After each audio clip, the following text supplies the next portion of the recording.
people believe in fair competition. Men should not compete with women to race all the what they placed into trying to be an athlete, win those highest honors, and eventually win the championship. There's a time and place for everything, and they just don't want men playing in women's sports, calling themselves biological males. It's just not cool, Jan. And I think it's even higher than 60 some percent.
I believe trans women are trans women. I think that that's a very specific state of being. I certainly know now, being more than a decade into my transition, I can recognize certain parallels in my experience with women, because it's not as if I'm just completely foreign to, the way they live and the way they're treated through society, because I've transitioned and I'm recognized as a woman by people who don't know me in public.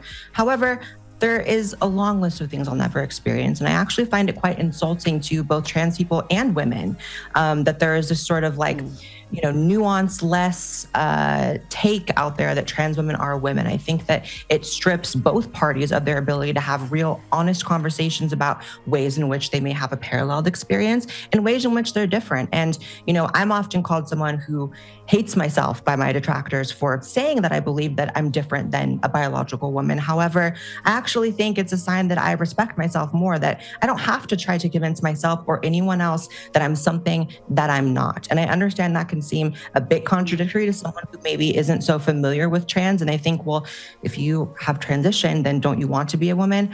I prefer to be recognized that way when I'm out in the world, and that's how I feel comfortable looking and presenting. However, I know very well there's a very stark difference. I do think it's a different category.